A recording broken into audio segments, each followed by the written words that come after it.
माझे नाव रमेश आहे. मी एका कंपनीमध्ये जॉब करतो.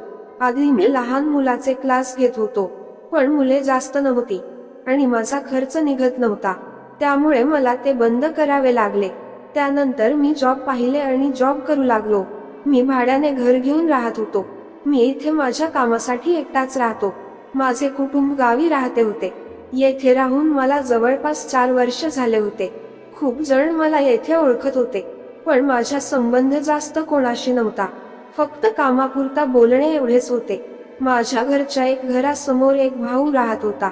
तो अनेकदा सकाळी भेटायचा. त्याचे काम टूरवरचे होते. एके दिवशी मी घरातून बाहेर पडलो तर तो मला म्हणाला, रमेश, तुमच्याकडे रोज 1 तास वेळ असेल तर माझ्या मुलाला शिकव.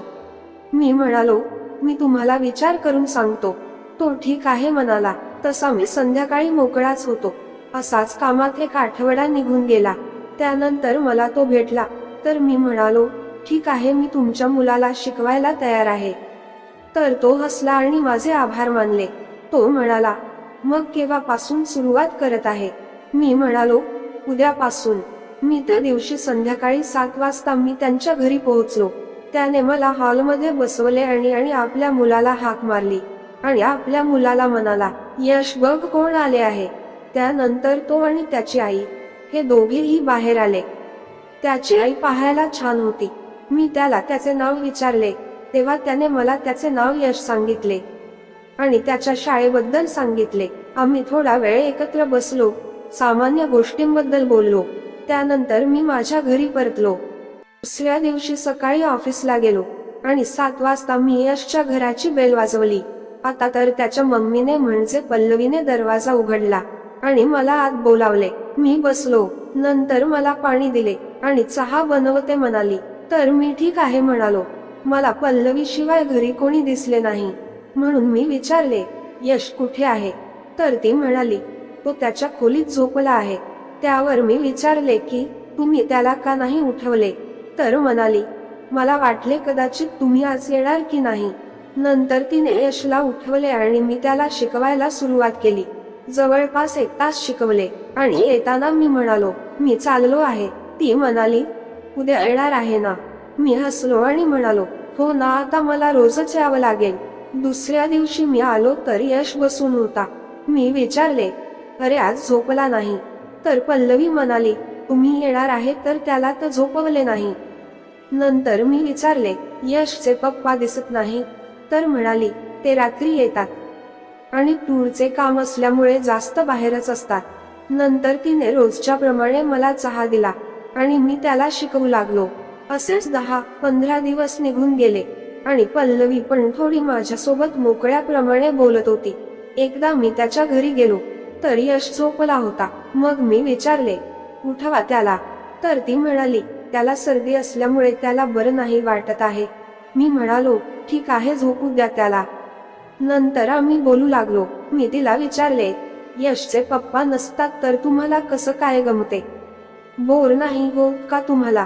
तर ती थोडी उदास झाली आणि म्हणाली, यश राहते तेव्हापर्यंत ठीक वाटते, पण हा शाळेत गेला की मला फार बोर होते आणि याच्या पप्पांना तर फक्त पैसे कमवायचे आहे, पण त्यांच्या लक्ष घरी फार कमी असते.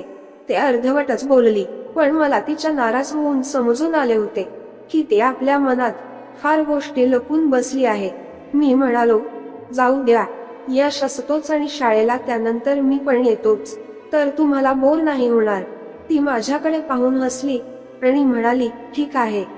तेच काही दिवस निघून गेले, पण आता मी आणि पल्लवी थोडे जास्त बोलत होतो आणि इतर गोष्टी पण करत होतो. आता मला ती छान वाटू लागली होती. मी यशला शिकवायचो आणि आम्ही गप्पा गोष्टी पण करायचो. तिला पण माझ्यासोबत बोलायला चांगलं वाटत होते. आता आमचे मन जुळू लागले होते. आता मला तिच्या मनातला जाणून घ्यायचे होते, म्हणून मी प्रयत्न करत होतो. एकदा ती मला म्हणाली, चहा बनवू की शरबत? मी म्हणालो, काहीच नाही. तर ती म्हणाली, का काहीच नाही म्हणत आहे? मी म्हणालो, आज तुम्ही फार गोड दिसत आहे, तर चहा मला गोड लागणार नाही. तर तिने फार नाजूक स्माईल दिली आणि म्हणाली, तरी आपण चहा घेऊ. आता मी समजून गेलो होतो, तिच्या मनात पण माझ्याबद्दल काहीतरी आहे. मी किचन मध्ये गेलो आणि तिच्या सोबत बोलू लागलो. आणि ती म्हणाली, आज तर तुम्हाला मी खूप गोड दिसत आहे. मी म्हणालो, मला तर तुम्ही रोजच दिसता, पण तुम्हाला मी दिसतो का माहित नाही. तर ती म्हणाली, हो मला पण तुम्ही गोड दिसता. नंतर तिथे चहा बनवला आणि माझ्या सोबत बोलू लागली. मी पण जवळ बसलो आणि आम्ही बोलत होतो. थोडा वेळ नंतर मी यशला शिकायला सुरुवात केली आणि नंतर घरी जात असताना ती फार स्मित हास्य करून म्हणाली, ठीक आहे. मी पण म्हणालो, आता तर यावेच लागेल. आता आमच्या फार चांगल्या प्रकारे मन जुळले होते आणि आम्ही रोज मनमोकळेपणाने एकमेकांसोबत बोलत होतो. असाच एक दिवस मी तिच्याकडे गेलो, तर यश झोपून होता. मी म्हणालो, उठवा त्याला. तर ती म्हणाली, आज फार खेळून दमला तो, म्हणून झोपला. मी ठीक आहे म्हणालो. मी तिच्या जवळ आणि त बघू लागलो आणि तिला म्हणालो, किती काय आपल्या मनात तुम्ही लपवून ठेवले आहे. तर ती म्हणाली, काय करणार. मी म्हणालो, आता मी आहे ना. आम्ही एकमेकात बोलण्यात रमून गेलो. माझ्या तर शरीरात आता थरथर काप सुटला होता आणि काय करू आणि काय नाही असे झाले होते.